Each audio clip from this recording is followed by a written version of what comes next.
let's talk. That's number one on an empowered woman's list. It's, I want to have a conversation. Empowerment equals self-awareness, self-reflection, and not projecting any of your emotional stuff.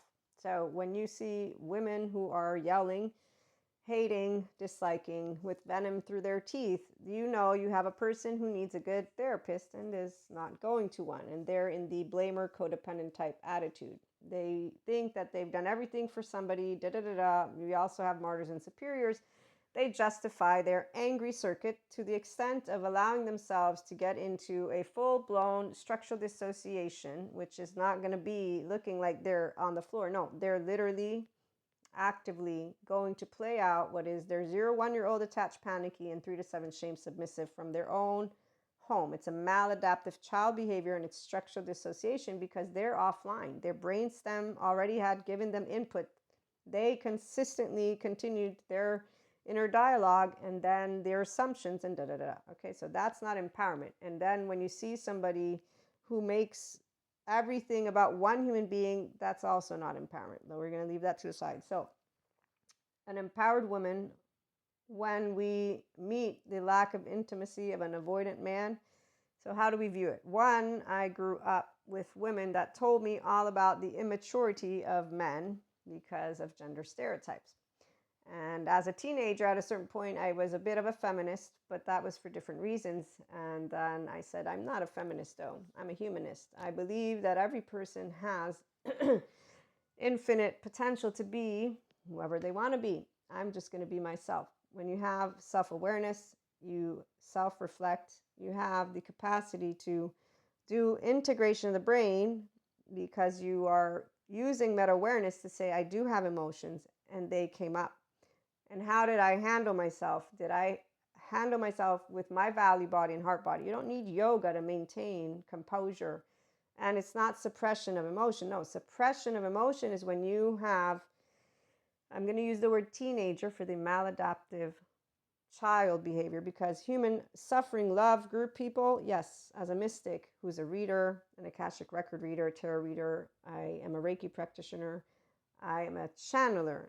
I will consistently be quote unquote flocked by human suffering love people in the ascension moments because all of their, all their shit comes up and they don't want to go and get good therapy, MDR, child parts work, somatics, or they don't want to be emotionally accountable, aware, and say, you know what, I'm not going to project my hatred, my dislike. This is my feeling. So then they get upset.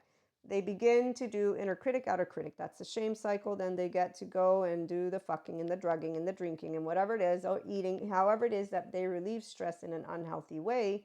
And that's suppression and numbing. And so again, there's moderation. If you care about becoming emotionally mature, so if you care about intimacy within yourself, that's when you're going to be aware of how important personal development is. And if you need something more. But again, in order for somebody to be motivated, you actually are going to have to be truly spiritual. And spirituality, not just, not the 4D kind. So spirituality, as I share and will be continuing to share, is a way of living with meaning and connection beyond the solo self. And so when you do have a relationship with this lovely space around us, consciousness, the scientists talk about it as the hard problem of consciousness. The mystics, we know about it as not anything as meaning. It's an infinity of answers. But I could equate it to dark matter, dark energy. We're all a star, every one of us, but there's different connections. Okay, so I didn't want to integrate the mystic woo stuff because I know not all of you are into it, but let me for a minute talk about divine feminine, divine masculine. And it's not gender specific, it's energetically specific, if you will. But a divine masculine and a divine feminine, they complement each other because they're able to see the world from two perspectives that are opposing but complementary because of the way that they bring synergy. So synergy, the frequency of synergy supports our allowance and acceptance of not so obvious, never seen before combinations and unions that result in new ways of functioning, working, thinking, relating, loving, and being. It reminds us to embrace the unfamiliar so that new yet exciting co-creations can give birth to a new reality. And so here's where divine feminine will know of how to support a person to move out of human suffering love and tend to their inner child, because that's what a divine feminine is, your body. This is you creating a relationship with your body requires your mind to participate, and people that are not empowered, they're busy projecting. Okay, so when an empowered woman meets avoidant men, and they can also be avoidant fearful, we will notice the lack of intimacy at the first step of they're going to have a challenge with emotional dialogue. There's going to be an emotional dialogue, or something comes up, they react and they withdraw. And so the minute you withdraw is the minute that I know you don't have what I considered as a teenager and then as a grown-up balls. You don't have the courage. You've chosen fear. Your silence is not the right silence. No, your silence is a choice of I'm afraid and I will succumb myself. No, it's not even that. No, you have free will. The minute that you've reacted in an emotionally stressful way and you have withdrawn, and then a person will come, because see, I said, let's talk. I'm not a woman who's not empowered. I know how to talk. Thanks, Mom. Because my 0-1-year-old is not trying to attach to you, nor is my 3 to 7. I'm not looking to do something that is not this. This is independent. It's free. It's not bondage. I'm not looking for you to say, oh, you're so great to be you. No, I am me. You take me as I am, or you don't.